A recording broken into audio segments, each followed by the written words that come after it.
बस एक निवेदन सबसे करना चाहूंगा, जितने लोग आस्था चैनल पर सुन रहे हैं, जितने फेसबुक पर सुन रहे हैं और जितने इस बैतुल की पावन धरा पर श्रवण कर रहे हैं, उनसे एक बात, जो बच्चा पढ़ने में कमजोर होता है उसके हाथ से बसंत पंचमी के दिन सरसों के 31 फूल शंकर जी को चढ़ा दिए जाते हैं तो बच्चा पढ़ने में अव्वल निकल जाता है। उसके बच्चे को कभी नहीं कह सकते कि पढ़ने बैठ, वो खुद बैठेगा। केवल आज बसंत पंचमी का दिन, एक ही दिन चढ़ता है और बाकी के सरसों के फूल आपको मालूम है कि रोग मुक्ति के लिए तो होते ही हैं। ये तो आपको पहले भी वर्णन किया महाराज कि जब कोई एकदम रोग आ जाए और डॉक्टर एकदम बोल दे कि ये रोग भारी आ गया है और इसकी जांचें जाएंगी और फिर ये कुछ भी हो सकता है, तो क्या करा जाता था कि 108 सरसों के फूल लाकर तुरंत शंकर भगवान को चढ़ाए जाते थे महाराज। तो चढ़ाने के बाद में रिपोर्ट अच्छी आती है, ऐसा नियम है। पुष्प वाटिका में मां जानकी जी पुष्प लेने के लिए गई थी। उसी समय पर गुरु बाबा ने जनकपुरी में राम जी को भी भेज दिया था, जाओ जरा पुष्प लेकर आओ। राम जी सीता जी को देख लिए, सीता जी राम जी को देख ली और पुष्प लाने के लिए गुरु बाबा ने भेजा था। जब बाबा जी ने पुष्प लाने के लिए भेजा और पुष्प लेने के लिए राघव जी जब गए तो पुष्प लेकर, तुलसी के दल लेकर वो आ गए। तुलसी के दल भी लिया और पुष्प लेकर आए। अब गुरु विश्वामित्र जी के सामने शालिग्राम जी थे और गुरु विश्वामित्र जी शालिग्राम जी के लिए पुष्प और तुलसी के दल बुलवाए। कहा जाओ जरा राम जी तुलसी लिया है, पुष्प लिया है। विश्वामित्र जी के सामने, गुरु जी के सामने कह दिया, गुरुदेव ये पुष्प, ये तुलसी के दल, ये पुष्प है, ये तुलसी के दल है। अब धोया हुआ पुष्प भगवान को समर्पित होता नहीं। जिस पुष्प को पानी में धो लिया जाता है, या पानी, कई माताओं की आदत रहती है, जो पानी का लोटा रहता है, लोटे में पानी भरा रहता है, उसमें फूल डाल लेती है और उस फूल को निकालकर फिर भगवान को चढ़ाती है। भगवान ऐसा फूल कभी स्वीकार नहीं करता।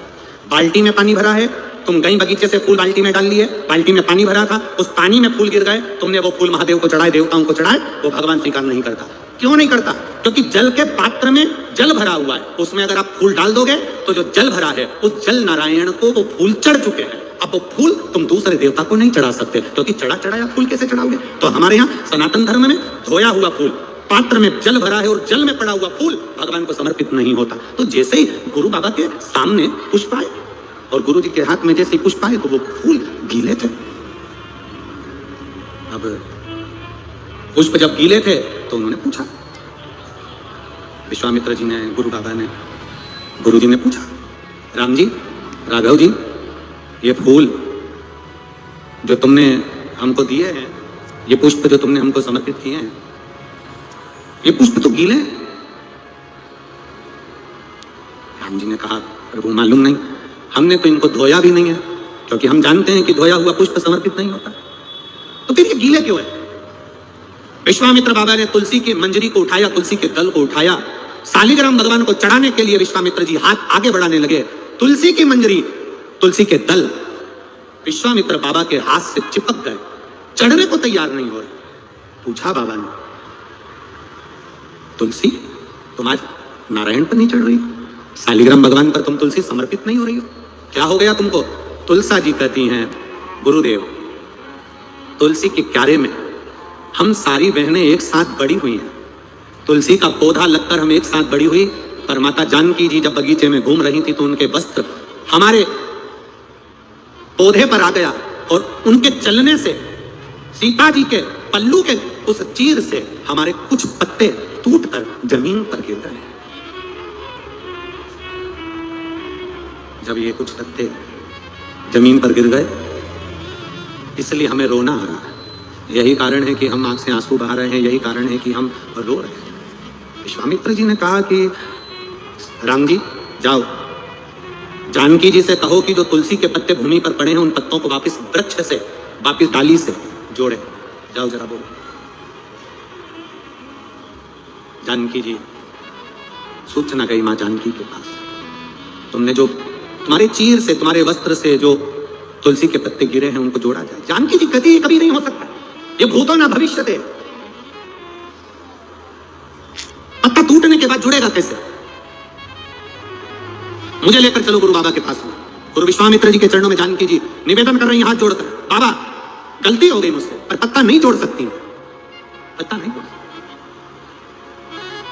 बस वही दिन, हफ्ते में केवल एक दिन ऐसा होता है जो तुलसी के क्यारे से तुलसी के दल को नहीं उतारा जाता। ये वही दिन है, रविवार का दिन, केवल एक दिन, जिस दिन मां जानकी जी ने विश्वामित्र जी के चरणों को दंडवत कर कहा, गलती हो गई, क्षमा करो। विश्वामित्र बाबा ने उस दिन शालिग्राम बाबा पर तुलसी का दल नहीं चढ़ाया। हमारे आज भी वो दिन रविवार का आज तक गिना जाता है, इसलिए रविवार के दिन तुलसी का दल नहीं तोड़ा जाता, इसलिए तुलसी के दल को तोड़ते नहीं है। जो नीचे पड़ा था, जानकी जी के पल्लू से जो दल नीचे गिर गए थे, जो तुलसी के पत्ते नीचे गिर गए थे, बाबा ने राघव जी को भेजकर वो पत्ते बुलवाए और वो पत्ते, वो तुलसी के दल शालिग्राम भगवान पर चढ़ाए। इसलिए रविवार के दिन जो पत्ते गिरे रहते हैं, उन पत्तों को हम भगवान को समर्पित कर सकते हैं। 2 दिन पहले के, 8 दिन पहले के समर्पित कर सकते हैं, पर रविवार को तुलसी का दल नहीं। इतना विशेष महत्व हमारे सनातन धर्म की पूजन पद्धति का। जब अपना कोई पैसा अटक जाता है, कोई कार्य अटक जाता है, कोई फाइल अटक जाती है, कोई काम नहीं होता, तो 5 जगह पर जल चढ़ाना प्रारंभ कर देते। पहला, ये शिवलिंग जलाधारी, बीच में अशोक सुंदरी का स्थान, 5 जगह पर हम जल चढ़ाना प्रारंभ कर देते जब कोई काम अटकता। पहला गणेश जी के स्थान, दूसरा षडानंद कार्तिकेय का स्थान, तीसरे नंबर पर अशोक सुंदरी का स्थान, चौथे नंबर पर जलाधारी के चारों तरफ, और 5वां शिवलिंग का स्थान। जब हम यहाँ से जल चढ़ाना चालू करते हैं, फिर जल को यहाँ चढ़ाते हैं, फिर मध्य चढ़ाते हैं, फिर जलाधारी पर चढ़ाते हैं, उसके बाद शिवलिंग पर हम जल चढ़ाते हैं, और धीरे धीरे जल चढ़ाकर अपनी जब कामना कहते हैं, कितना भी कहीं पर भी पैसा अगर अटका होता है, 3-4 महीना अगर लगातार रोज जल चढ़ा है, तो बाबा रास्ता खोज ही देता है, वो आता ही। चाहे कोई कंपनी में अटक गया, कोई कहीं अटक गया, या कोई फाइल अटक गई, या कोई कार्य अटक गया, तो बाबा सुनता है, निकालता जो। बस आपका विश्वास दृढ़ होना चाहिए, आपका भरोसा दृढ़।